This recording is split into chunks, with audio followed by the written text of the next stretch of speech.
नमस्कार। आज है 5 सितंबर, दिन सोमवार। वक्त हो गया जी बिजनेस की बहुत ही खास पेशकश इंडिया 360 का, जो है बिजनेस जगत में नंबर 1 प्राइम टाइम शो। दिन भर की तमाम अहम खबरों का करेंगे 360 डिग्री एनालिसिस, लेकिन सबसे पहले वो खबरें जो बनी हैं आज की सुर्खियां।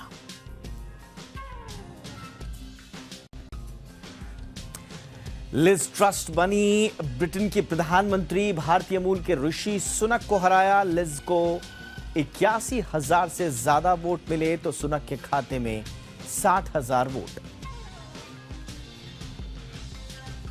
ब्रिटेन को पछाड़ 5वीं सबसे बड़ी अर्थव्यवस्था बन चुका है भारत।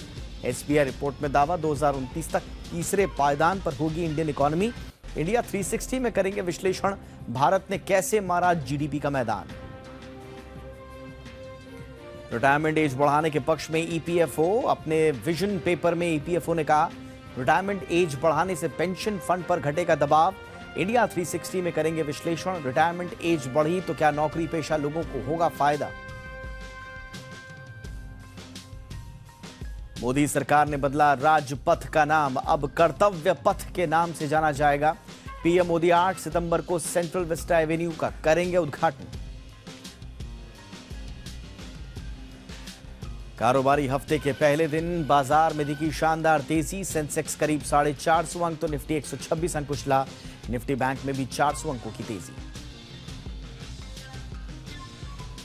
30 सितंबर को आय नई विदेश व्यापार नीति आएगी। अमृतकाल का रोड मैप किया जाएगा पेश। पहले दिन तमिलनाडु मर्केंटाइल बैंक का आईपीओ करीब 83% भरा। अनिल सिंघवी की अवॉइड करने की सलाह। और एशिया कप में भारत को हराने के बाद पाकिस्तान की नापाक चाल, कैच छूटने पर अर्शदीप को बताने लगे खालिस्तानी। आईएसआई और सिख फॉर जस्टिस की साजिश बेनकाब।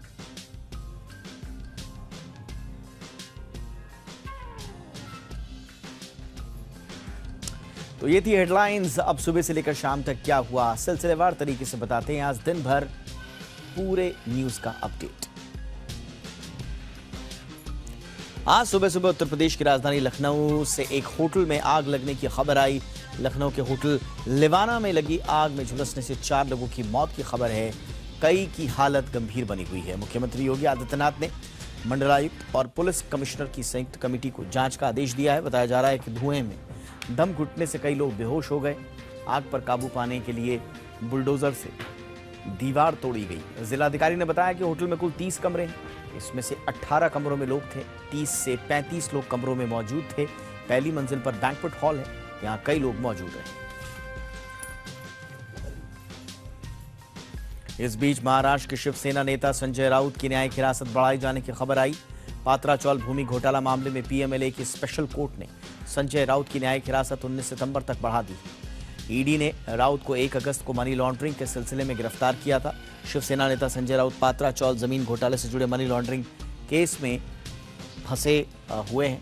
माड़ा ने पात्रा चाल के रीडेवलपमेंट का कार्य गुरु आशीष कंस्ट्रक्शन कंपनी को दिया था। इसमें से 1034 करोड़ के घोटाले का आरोप है। यहां संजय राउत की न्यायिक हिरासत बढ़ाने की खबर आई थी कि इस बीच केंद्रीय गृह मंत्री अमित शाह भी महाराष्ट्र के दौरे पर पहुंचे। अमित शाह ने लालबाग का राजा गणपति के दर्शन के बाद सभी बीजेपी सांसदों, विधायकों, एमएलसी और पार्षदों के साथ बैठक की। बैठक में अमित शाह ने महाराष्ट्र के पूर्व मुख्यमंत्री उद्धव ठाकरे पर जमकर निशाना साधा। अमित शाह ने कहा कि मुख्यमंत्री एकनाथ शिंदे के खेमे वाली शिवसेना ही असली शिवसेना है और बीएमसी चुनाव में बीजेपी और असली शिवसेना गठबंधन का लक्ष्य 150 सीट जीतने का होगा। शाह का यह बयान ऐसे वक्त पर आया है जब एकनाथ शिंदे और उद्धव ठाकरे के बीच शिवसेना तक लड़ाई जारी है।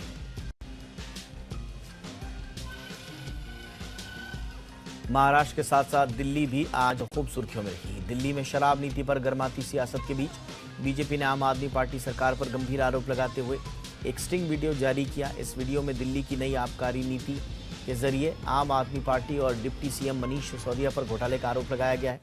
बीजेपी ने मनीष सिसोदिया पर पैसे लेने का आरोप लगाया है। दिल्ली के डिप्टी सीएम मनीष सिसोदिया ने बीजेपी पर पलटवार किया। आरोप लगाया उन्होंने कि बीजेपी ने उन्हें फंसाने के लिए अफसरों पर दबाव डाला। इस बीच झारखंड के सियासी घमासान पर खबर आई है। यहां मुख्यमंत्री हेमंत सोरेन ने विश्वास मत जीत लिया। हेमंत सरकार के पक्ष में कुल 48 वोट पड़े। वहीं विश्वास मत के समय विपक्षी बीजेपी ने सदन से वॉकआउट किया। विधानसभा में मुख्यमंत्री हेमंत सोरेन ने बीजेपी पर विधायकों की खरीद फरोख्त का इल्जाम लगाया। दरअसल एक खनन लीज के मामले में चुनाव आयोग की सिफारिशों के आलोक में यह विशेष सत्र बुलाया गया था। सोरेन ने विधानसभा में कहा कि विपक्ष ने लोकतंत्र को बर्बाद कर दिया।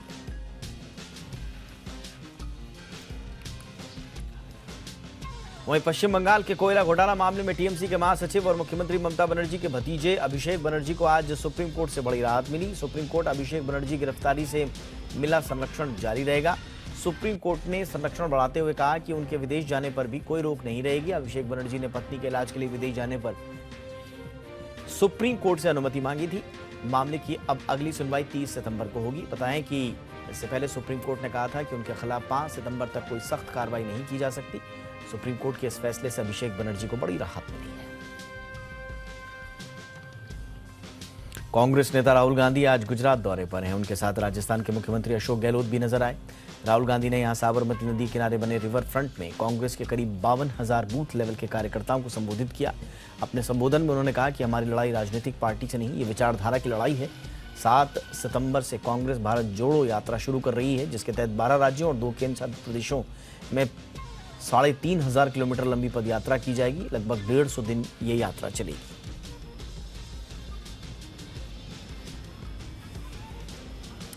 और आइए अब बात करते हैं कवर स्टोरीज की।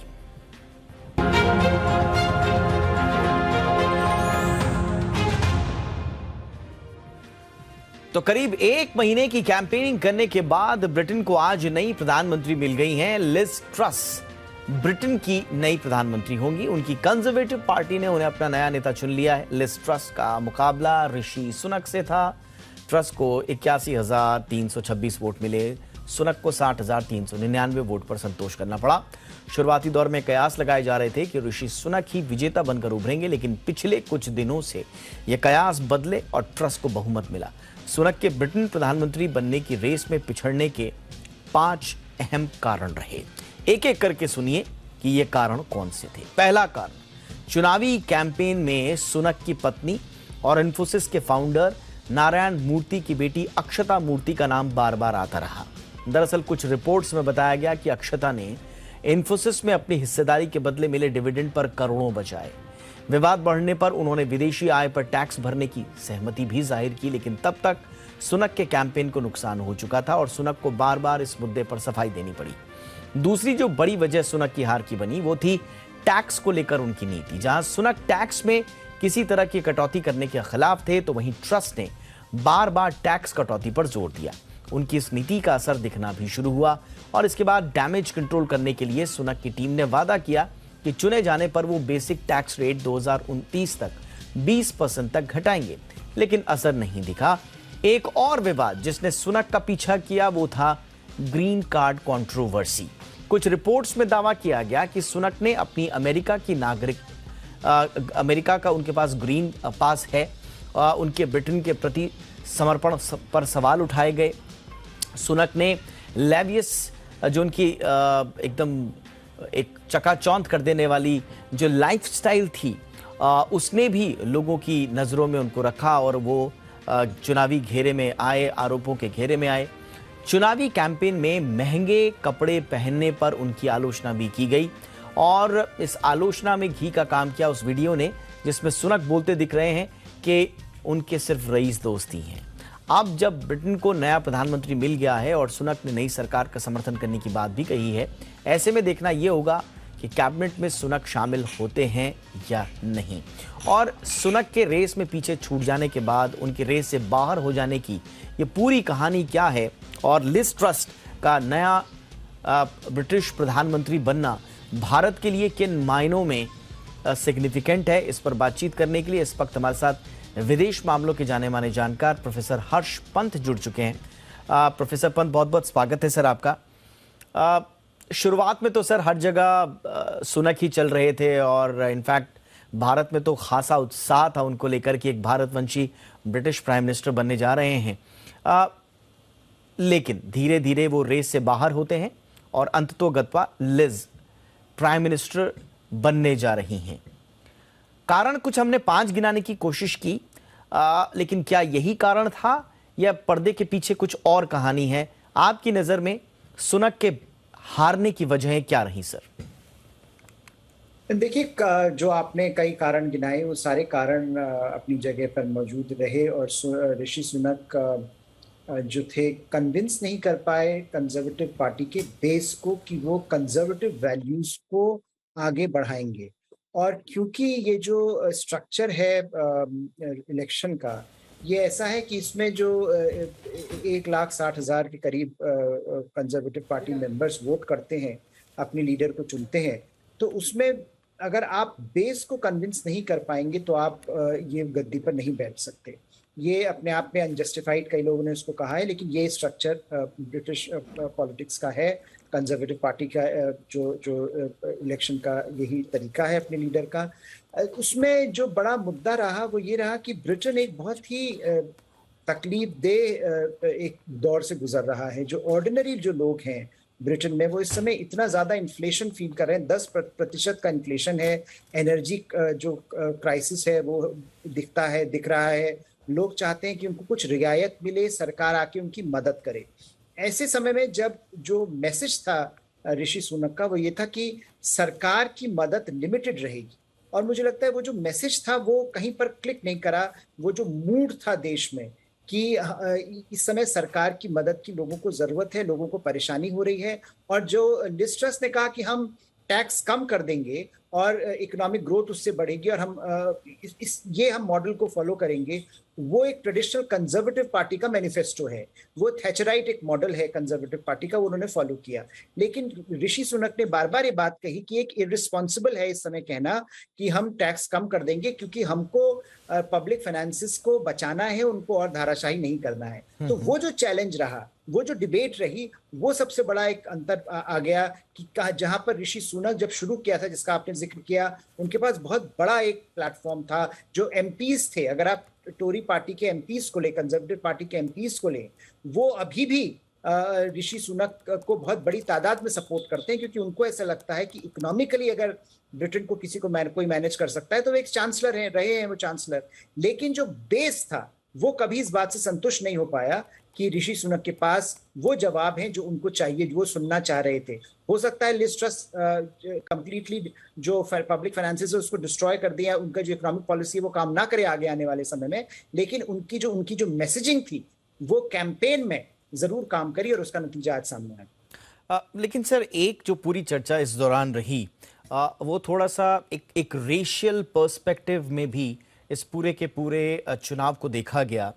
ख़ास तौर से जो कंजर्वेटिव्स का जो कोर माइंडसेट या उनका जो राजनीतिक शैली रही है, प्रवासियों के खिलाफ उनका एक नज़रिया पूरी दुनिया जानती है।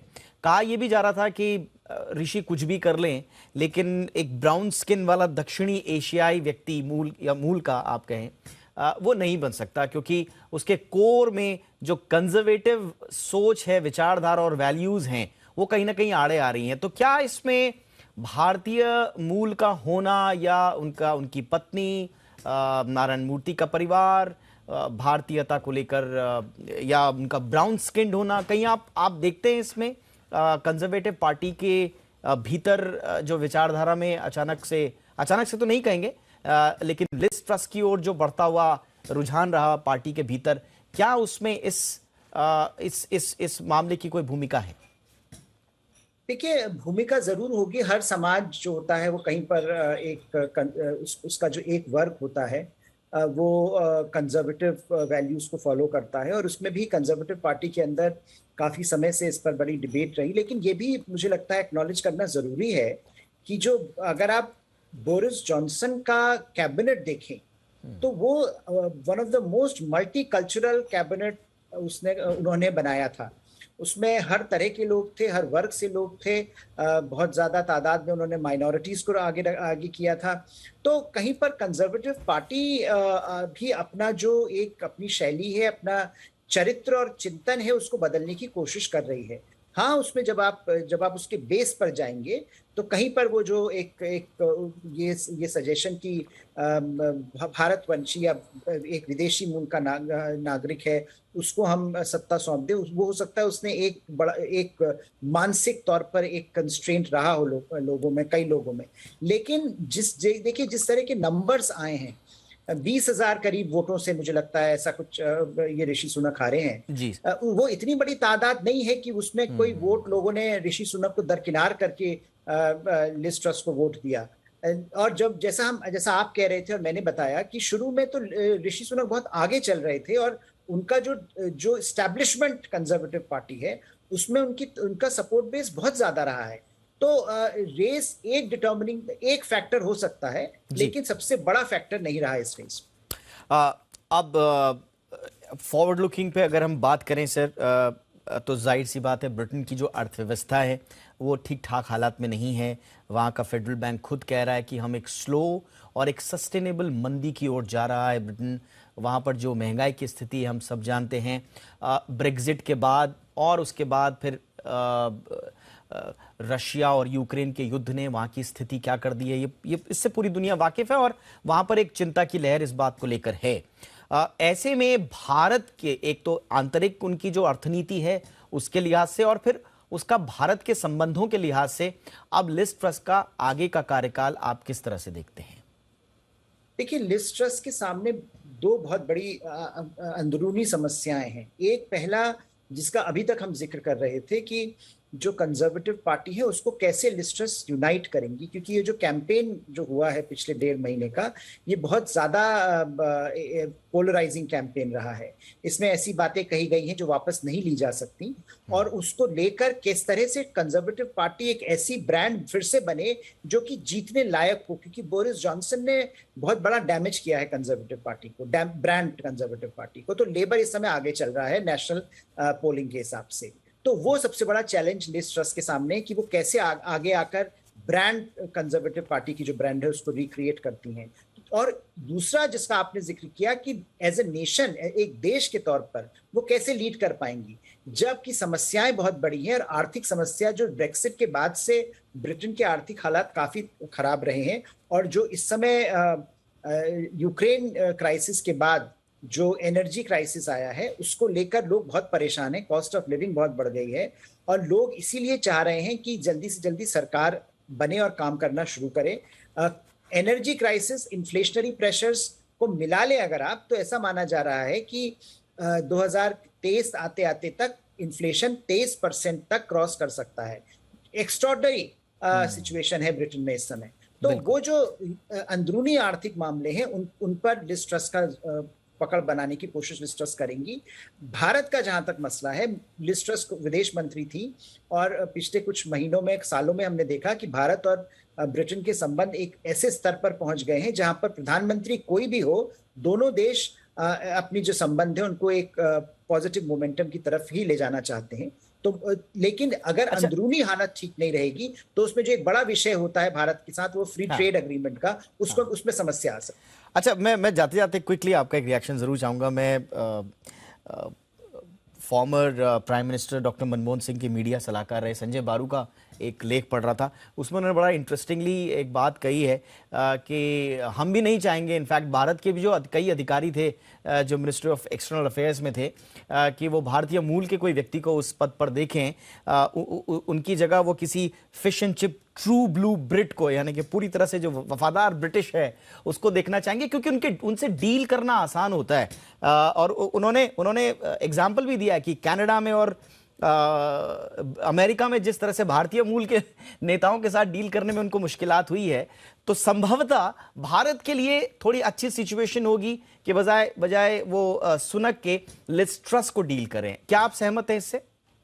जी जी बिल्कुल। और मुझे लगता है भारत को तवज्जो ज्यादा नहीं देना चाहिए कि भारतीय मूल का कोई अगर वहां पर नेता बने, क्योंकि उससे भारत का जहां तक सवाल है, भारत अपने हितों को लेकर आगे चलता है और कोई भी दूसरा देश वो अपने हितों को लेकर आगे चलता है। ऋषि सुनक अगर या कोई भी भारतीय मूल का अगर प्रधानमंत्री बनता तो उसके लिए सबसे बड़ी समस्या ये होती कि उनको अगर भारत के साथ आगे बढ़ना है तो उनको पहले अब एक तरह से अपना भारतीय जो मूल है उसको त्यागना पड़ता, उसको एक नए नजरिए के साथ बात को आगे बढ़ाना पड़ता। भारत के लिए डील करना मुश्किल हो जाता है। भारत अगर ये कहे, अगर इस बात को सेलिब्रेट करे ऑफिशियली कि कोई भारतीय मूल का प्रधानमंत्री बन रहा है, तो वो एक ऐसे शक के घेरे में खड़ा हो जाता है अपने डोमेस्टिक पॉलिटिक्स में कि उसको इंगेज करना मुश्किल हो जाता है। तो मुझे लगता है कि लिज ट्रस ने पिछले जब वो विदेश मंत्री रही बोरिस जॉनसन की, बहुत अच्छा उनका कार्यकाल रहा भारत के लिए और उसी को वो आगे बढ़ाएंगे। और कोई भी प्रधानमंत्री अगर होता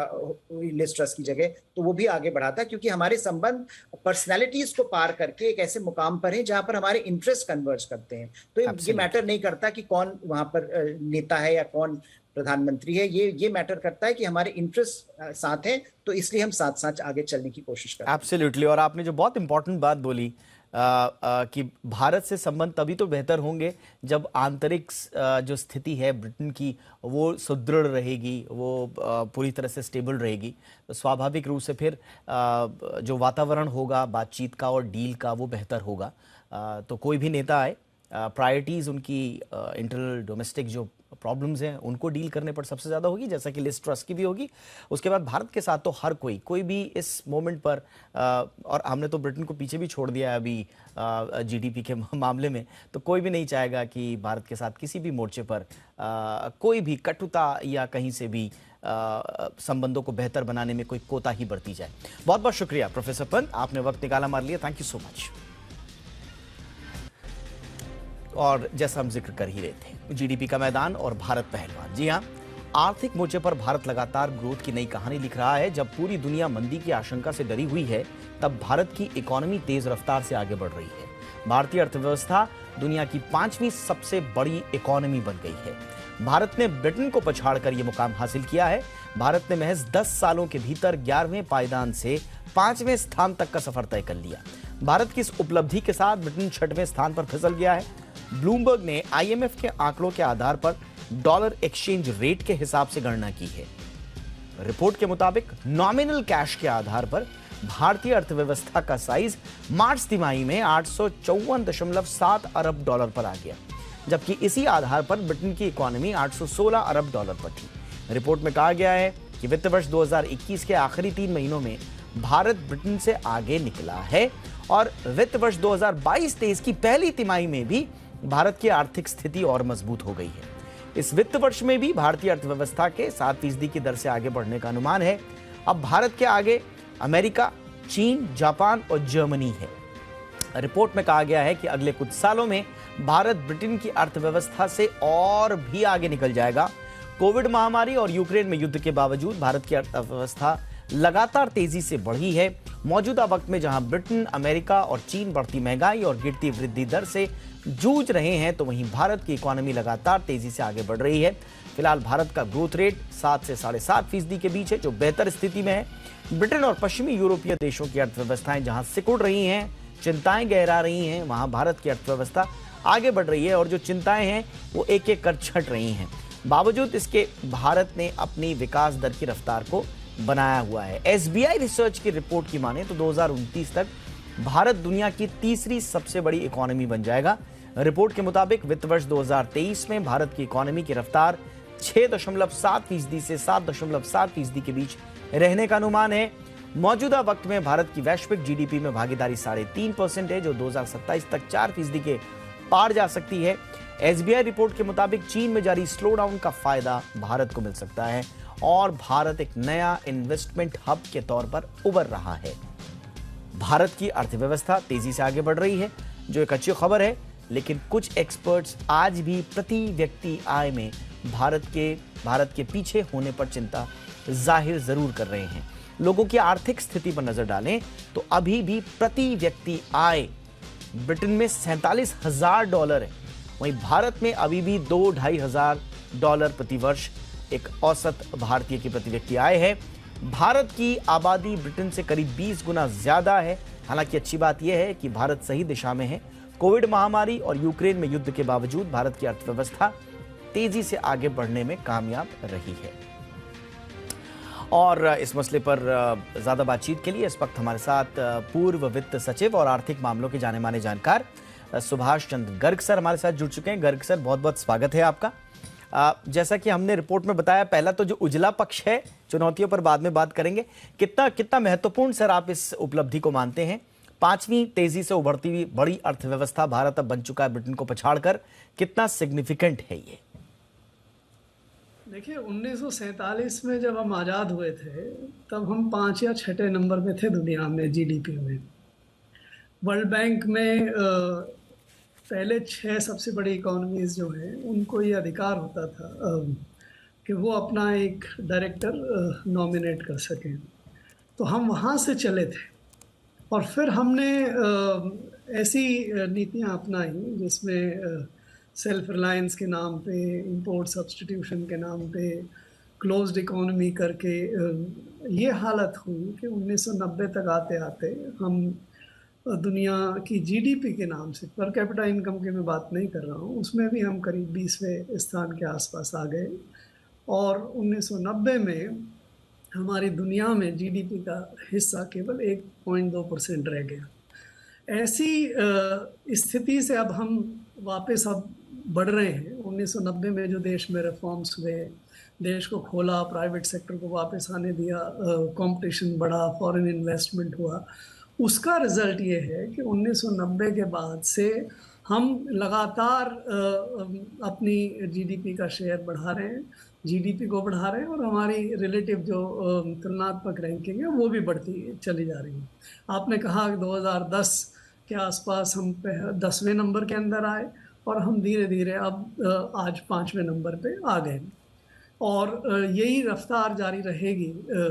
क्योंकि देखिए, 2 चीज़ें हैं। एक तो ये जो विकसित राष्ट्र हैं, चाइना को छोड़ दीजिए 1 मिनट के लिए, बाकी जो विकसित राष्ट्र हैं, अमेरिका हो, फ्रांस हो, जर्मनी हो, जापान हो, यूके हो, ये विकसित हो चुके हैं, इनका काफ़ी ग्रोथ हो चुकी है। जैसे आपने कहा कि यूके का पर कैपिटा इनकम $47,000 है, अमेरिका का उससे भी ज़्यादा है।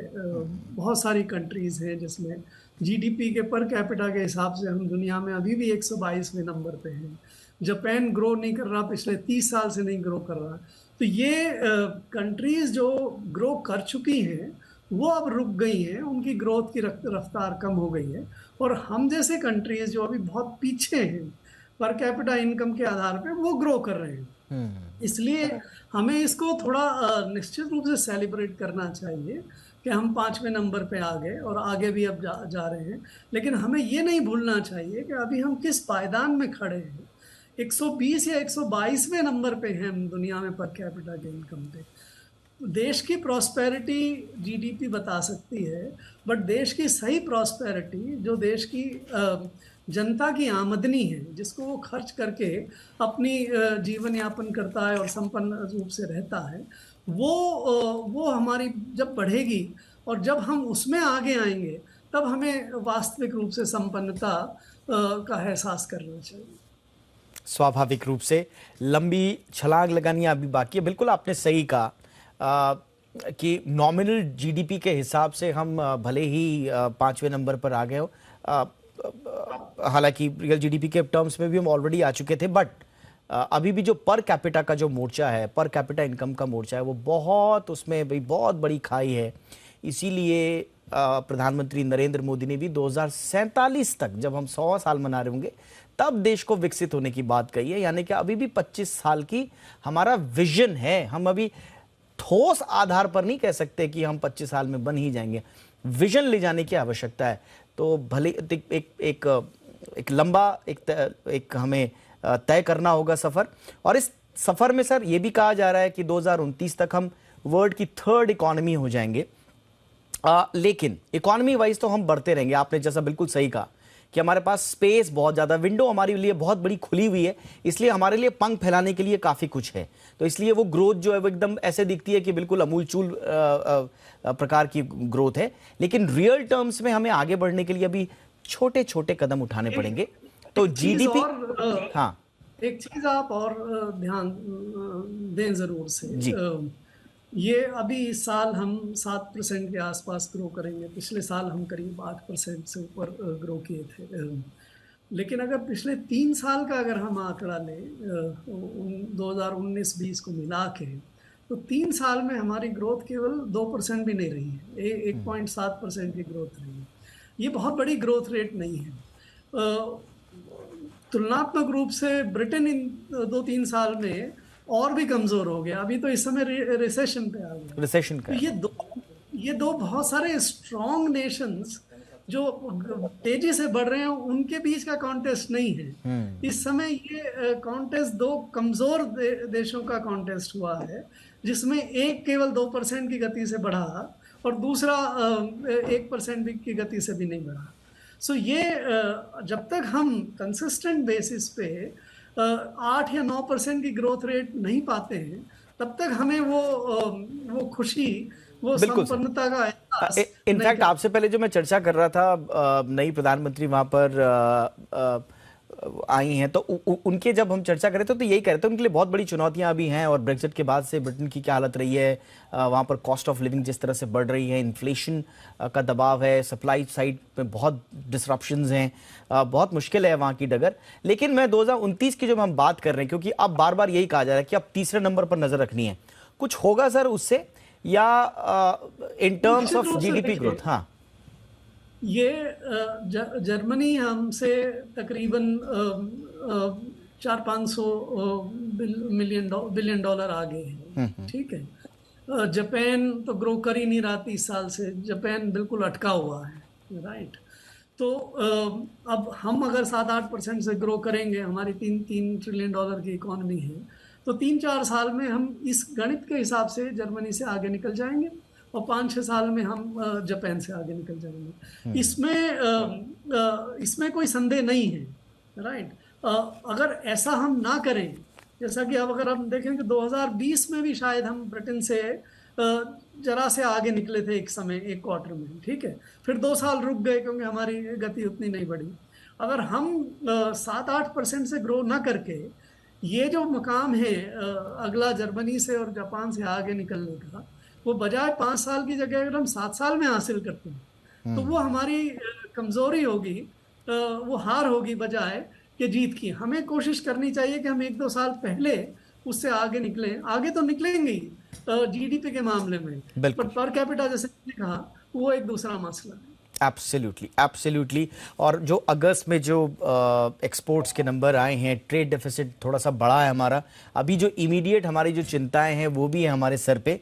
तो आपने सही कहा, एक महत्वपूर्ण पड़ाव तो है, लेकिन सेलिब्रेट तब हमें करना चाहिए जब रियल टर्म्स में हम दुनिया की इकॉनमीज को पिछाड़कर, हर टर्म्स में, सिर्फ जीडीपी के ही नहीं बल्कि पर कैपिटा और जो ह्यूमन डेवलपमेंट इंडेक्स है उसके मोर्चे पर भी जिस दिन हम बाकी दुनिया के देशों से आगे हुए, उस वक्त हम कह सकेंगे कि हाँ, अब हम दुनिया से आगे निकलने की रफ्तार भर चुके हैं। बहुत बहुत शुक्रिया गर्ग सर, आपने वक्त निकाला, महत्वपूर्ण विषय पर चर्चा की। Thank you sir. आज की हमारी तीसरी कवर स्टोरी जो जुड़ी है आपके रिटायरमेंट से जुड़ी हुई।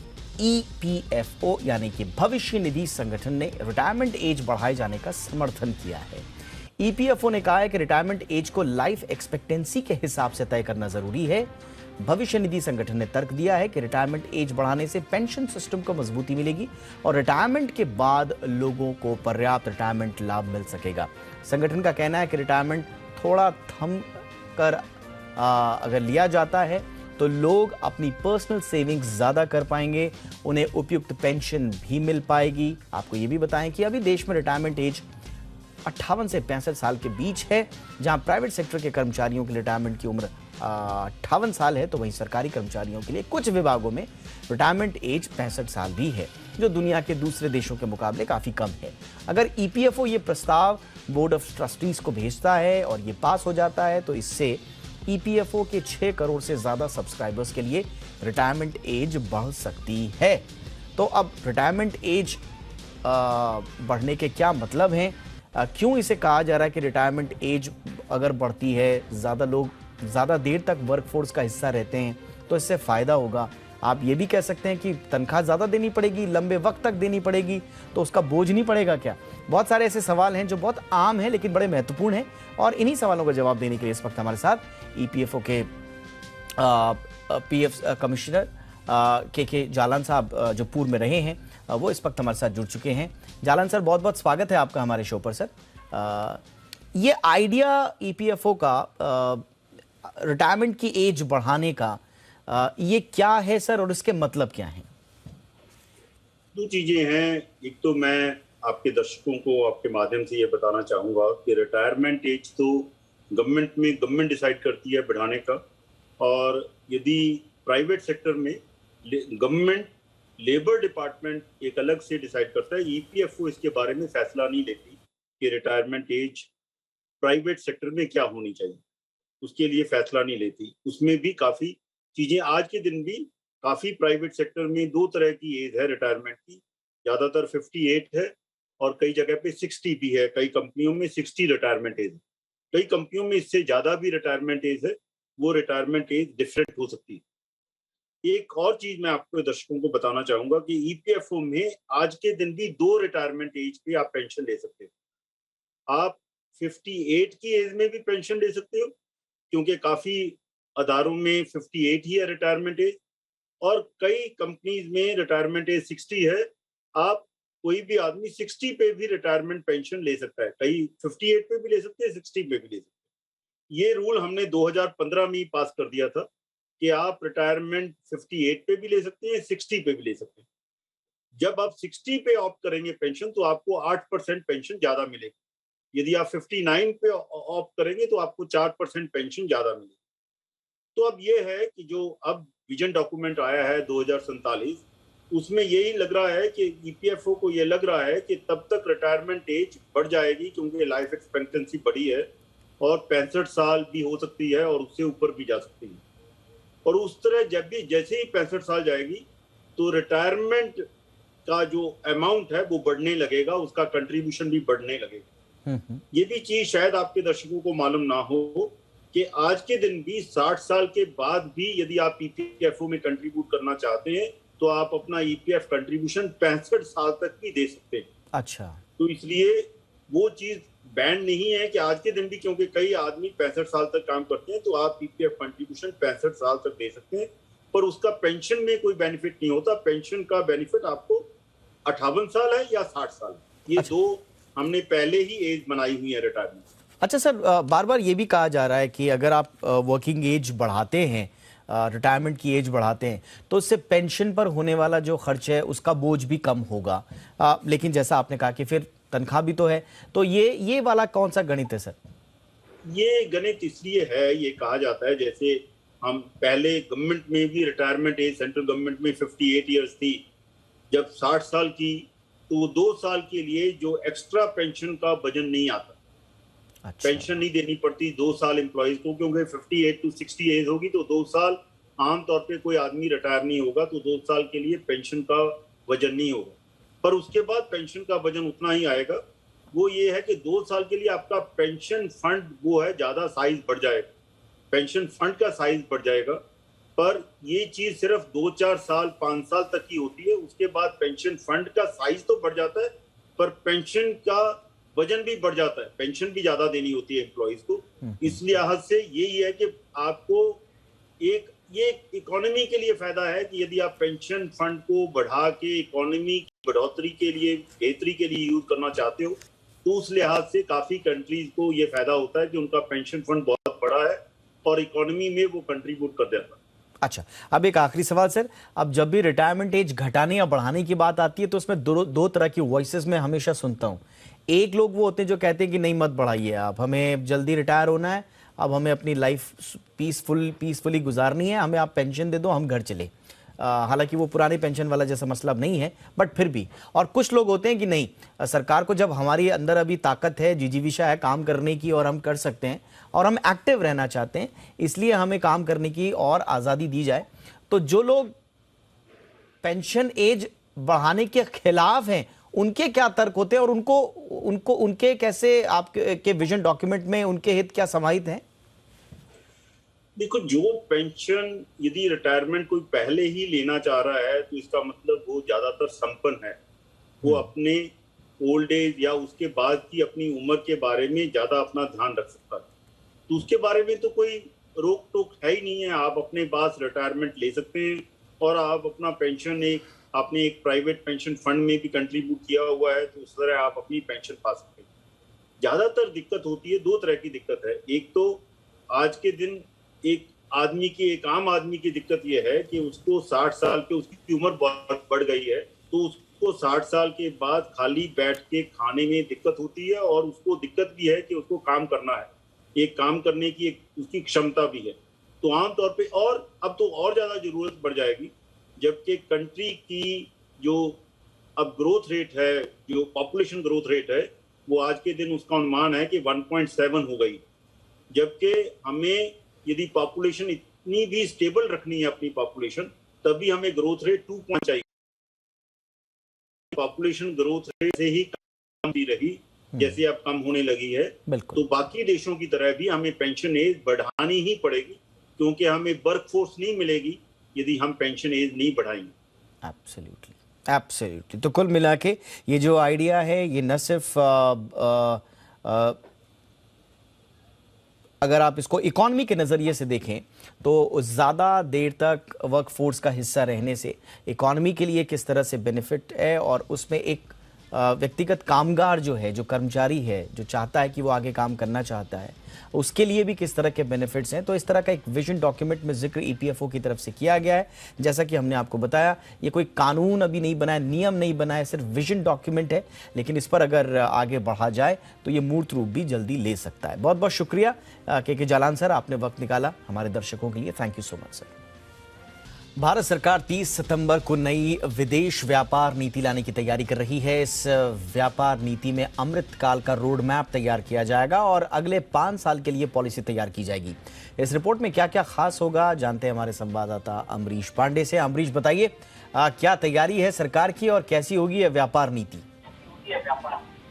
जी बिल्कुल दीपक, सरकार ने पूरी तैयारी कर ली है कि 2047 तक, यानी कि जो साल भारत सरकार ने तय किया अमृतकाल के अंतिम पड़ाव के लिए, उसके साथ ही सरकार ये चाहती है कि देश की जो अर्थव्यवस्था है वो टॉप की जो 3 अर्थव्यवस्था है उसमें शामिल हो जाए। और उसके लिए सरकार ने ये नई जो विदेश नीति तैयार कर रही है उसमें ये सारे प्रावधान किए हैं। अगर हम विदेश नीति की बात करें तो सबसे अहम जो रोल होगा वो one nation one district one product का, यानी कि सरकार ये चाहती है कि देश के हर कोने से जो प्रोडक्ट है उसका एक्सपोर्ट किया जा सके और वो जो एक्सपोर्ट होगा, वो जो पहचान होगी देश के हर जिले की विदेशों में पहचान बनाई जा सके। इसके साथ ही सरकार ने मेक इन इंडिया जैसे जो प्रोजेक्ट तमाम इसके पहले योजनाएं लाई थी, उन सबको ध्यान में रखते हुए सरकार ये चाहती है कि देश को एक बाकायदा एक ई कॉमर्स का, एक प्रोडक्शन का, एक मैन्युफैक्चरिंग का, एक सर्विसेज का हब बनाया जाए। और अगर हम जो वन डिस्ट्रिक्ट वन प्रोडक्ट की बात करते हैं तो सरकार ने इसके लिए बाकायदा एक खाका, एक रोड मैप तैयार कर रखा है। हर जिले पर एक हब बनाया जाएगा, एक एक्सपोर्ट प्रमोशन काउंसिल बनाई जाएगी। वो काउंसिल तय करेगी किस तरह के प्रोडक्ट होंगे, किस तरह के प्रोडक्ट्स का यहाँ पे एक्सपोर्ट किया जाएगा और उनको प्रमोट करने के लिए उन जिलों पर किस तरह का इंफ्रास्ट्रक्चर तय किया जाना है। इसके लिए सरकार ने पहले चरण में लगभग 2200 से 2500 करोड़ की जो स्कीम है वो लॉन्च करेगी। साथ ही साथ लगभग 100 ऐसे प्रोडक्ट्स हैं जिनकी लिस्ट सरकार ने तैयार कर ली है। इसके साथ ही सरकार ने जो पूरा कॉमर्स डिपार्टमेंट है अपना, उसकी रिस्ट्रक्चरिंग कर दी है और उस रिस्ट्रक्चरिंग के बाद से सरकार ये इंडस्ट्री से कह रही है कि आप ऐसी योजनाएं लेकर आइए या फिर हमारी योजनाओं में किस तरह से इंडस्ट्री को बेनिफिट होगा उसके लिए हमको हेल्प कीजिए, ताकि आने वाले दिनों में जो साल हो वो भारत का साल हो। और कुल मिलाकर ये पूरा प्रोग्राम इस बात पर डिजाइन किया जाएगा कि किस तरह से चाइना के बाद जो दुनिया के जो देश है भारत की तरफ देख रहे हैं इन्वेस्टमेंट डेस्टिनेशन के तौर पर, उसको कैश किया जा सके और भारत को एक ब्रांड इंडिया का कैसे प्रमोट किया जा सके, उसको सरकार लेकर फोकस कर रही है। तो कुल मिलाकर नई सरकार की पॉलिसी जो है तैयार है, विदेश नीति तैयार है और 30 सितंबर तक इसकी घोषणा सरकार कर सकती है। जी शुक्रिया अमरीश इस तमाम जानकारी के लिए। आगे बढ़ते हैं। एक अब महत्वपूर्ण खबर का रुख करते हैं। सीट बेल्ट हमारी सुरक्षा के लिए बहुत ज़रूरी है। ये वो सीख है जो टाटा सन्स के पूर्व चेयरमैन साइरस मिस्त्री की दुखद मौत हमें सिखा गई। आमतौर पर गाड़ी में आगे बैठने वाले लोग तो सीट बेल्ट लगा लेते हैं, लेकिन बहुत कम लोग ऐसे होते हैं जो पीछे बैठकर भी इसका इस्तेमाल करते होंगे। लेकिन इस रिपोर्ट के बाद जागिए और सतर्क रहिए। सीट बेल्ट और जो दूसरे सेफ्टी मेजर्स हैं उनका इस्तेमाल ज़रूर कीजिए।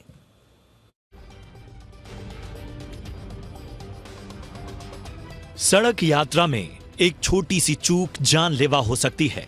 टाटा सन्स के पूर्व चेयरमैन साइरस मिस्त्री की मौत इसी एक छोटी सी लापरवाही की वजह मानी जा रही है। जिस कार में साइरस सवार थे वो एक लग्जरी कार थी, सेफ्टी मेजर्स से पूरी तरह लैस।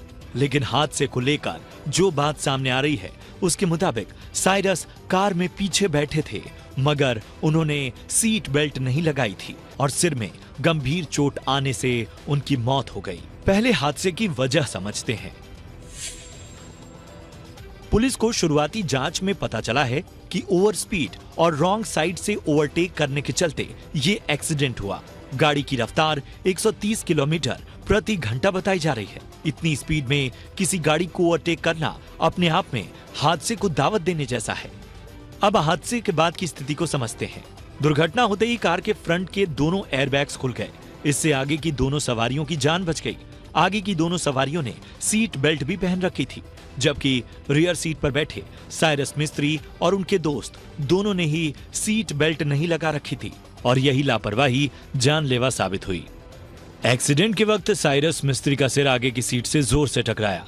अगर वो रियर सीट बेल्ट पहने होते तो शायद उन्हें गंभीर चोटें नहीं आती और उनकी जान बच सकती थी।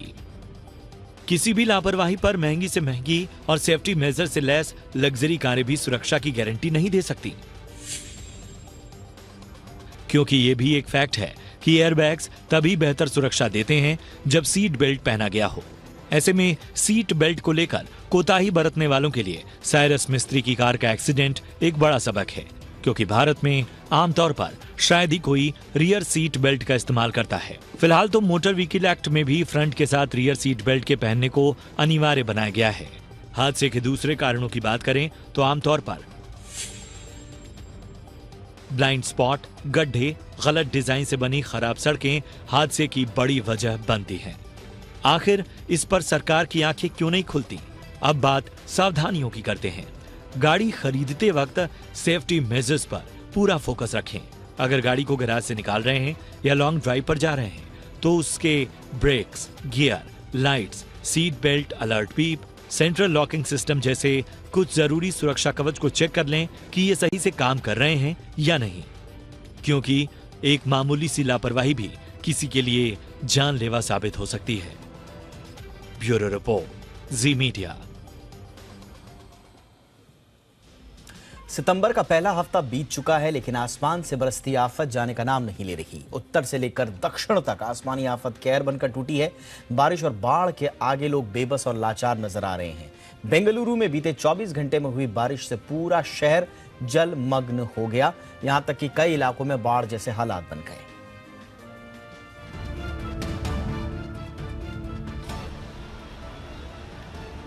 बेंगलुरु में बारिश से शहर बना समंदर। सड़कों पर नदियां, कॉलोनियों में बने तालाब। बारिश से बाढ़ जैसे हालात। आसमानी आफत से बढ़ी परेशानी। बेंगलुरु हुआ पानी पानी। कर्नाटक के कई शहरों में बारिश ने लोगों की परेशानी में जबरदस्त इजाफा किया है। बारिश से सबसे ज्यादा हालात खराब बेंगलुरु में नजर आए। बेंगलुरु में भारी बारिश से जनजीवन पूरी तरह से ठप हो गया। सड़कों पर पानी भरने से जगह जगह जाम के हालात बने रहे। बेंगलुरु के मराठाहल्ली इलाके में एक शख्स पानी में फंस गया। इस शख्स को बचाने के लिए मौके पर मौजूद सुरक्षा गार्डों ने अपनी जान की बाजी लगाकर उसे बचाया। बाढ़ बारिश से जिन इलाकों में सबसे ज्यादा परेशानी हुई उन इलाकों में मराठाहल्ली, कोरमंगला, बेलंदूर, सरजापुरा रोड, बाहरी रिंग रोड और BEML लेआउट के नाम हैं। बेंगलुरु के मराठाहल्ली के स्पाइस गार्डन इलाके में टू व्हीलर्स पानी में तैरते नजर आए। स्पाइस गार्डन से व्हाइट फील्ड तक पानी भरने के चलते सड़क को बंद करना पड़ा। ये पहला टीचर्स डे पर आज पूरे देश के छात्रों ने अपने गुरुओं और शिक्षकों का आभार व्यक्त किया। लेकिन बदलते भारत में टीचिंग का स्वरूप भी बदला है। टीचर्स मतलब अब सिर्फ स्कूल के मास्टर साहब ही नहीं, बल्कि कोचिंग और एडुटेक मेंटर्स भी शिष्य गुरु परंपरा को बदल रहे हैं। आज टीचर्स डे के मौके पर देखिए स्पेशल रिपोर्ट। शिक्षक दिवस पर अपने गुरु का आशीर्वाद लेते ये हैं नवी मुंबई के एकेडमी फेम के छात्र छात्राएं। अपने अपने स्कूलों में अपने टीचर्स के साथ शिक्षक दिवस मनाने के बाद बच्चों के लिए अब बारी है इनके कोचिंग गुरुओं के साथ सेलिब्रेट करने की। जी हाँ, स्कूल और इनके इंस्टीट्यूट वाले गुरुओं में सिर्फ एक ही फर्क है। स्कूल के टीचर इनकी जिंदगी संवार रहे हैं, तो कोचिंग वाले टीचर इनका पेशेवर करियर। कोचिंग के टीचर्स हमें हेल्प करते हैं, लाइक वो लोग हमें समझते हैं कि हमारे लिए कौन सा करियर बेस्ट रहेगा। वो इंस्पायर करते हैं, हमें मोटिवेट करते हैं। 1-to-1 गाइडेंस जो मुझे इधर मिलता है वो मुझे अपने करियर को शेप करने में बहुत मदद करता है। प्रधानमंत्री नरेंद्र मोदी के अगले 25 साल में भारत को विकसित देश बनाने के मंत्र में भारत की शिक्षा व्यवस्था नींव के पत्थर का काम करेगी। यही वजह है कि शिक्षा का स्वरूप और तकनीक दोनों में अमूलचूल परिवर्तन देखने को मिल रहा है। सरकारी स्तर पर भारत सरकार नई शिक्षा नीति लेकर आई, तो स्कूल की चार दीवारी के बाहर का एजुकेशन सिस्टम भी जबरदस्त तौर पर बदला है। अब टीचर का मतलब सिर्फ स्कूल वाले मास्टर साहब नहीं, बल्कि कोचिंग वाले टीचर भी बच्चों की जिंदगी में उतनी ही अहमियत रखते हैं। अभी 2 साल बच्चे ऑनलाइन अटेंड कर रहे थे, बट हमें उसका अंदाजा नहीं आ पा रहा था उनको कितना समझ में आता है, उसका टेस्टिंग कैसे कर पाए। बट जैसे ही बच्चे ऑफलाइन आना चालू हो गए, उनका कॉन्फिडेंस बढ़ गया है। अब क्योंकि ऑफलाइन स्टार्ट हो गया है, टीचर्स एंड स्टूडेंट्स एक ही क्लास में रहते हैं, तो कहीं ना कहीं जो अटेंशन से बच्चे फ्रीली डाउट्स पूछ सकते हैं। एकेडमी फेम आज भारत की आउट ऑफ स्कूल एजुकेशन क्रांति का हिस्सा बन चुका है। स्कूल के बाहर शिक्षा की ये क्रांति परंपरागत क्लासरूम्स पर नहीं, बल्कि न्यू एज एजुकेशन टेक्नोलॉजी पर आधारित है। ये टीचर्स सिर्फ टीचर्स नहीं, बल्कि आज के द्रोणाचार्य हैं। ये बच्चों को एजुकेशन देने के साथ साथ उन्हें मोटिवेशन और ज्यादा पर्सनल अटेंशन भी देते हैं। इनके पढ़ाने का स्टाइल भी अलग होता है। यही वजह है कि बच्चों के पेरेंट्स भी इस तरह के शिक्षण संस्थानों में बच्चों को न सिर्फ भेज रहे हैं, बल्कि उनके भविष्य को लेकर आश्वस्त भी हैं।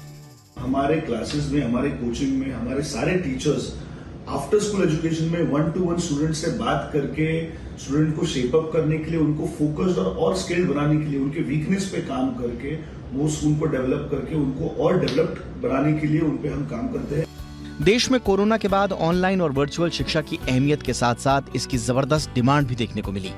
यही वजह है कि ज्यादातर एडटेक कंपनियों और दिग्गज निवेशकों ने इसमें काफी निवेश किया। लेकिन कोरोना के बाद अब ऑनलाइन के साथ साथ ऑफलाइन यानी कि हाइब्रिड कोचिंग की डिमांड बढ़ती जा रही है। ऐसे में न्यू इंडिया का भविष्य संवारने में कोचिंग वाले इन गुरुजी का और ऐसे इंस्टीट्यूट्स का योगदान काफी अहम रहने वाला है। ब्यूरो रिपोर्ट, जी मीडिया।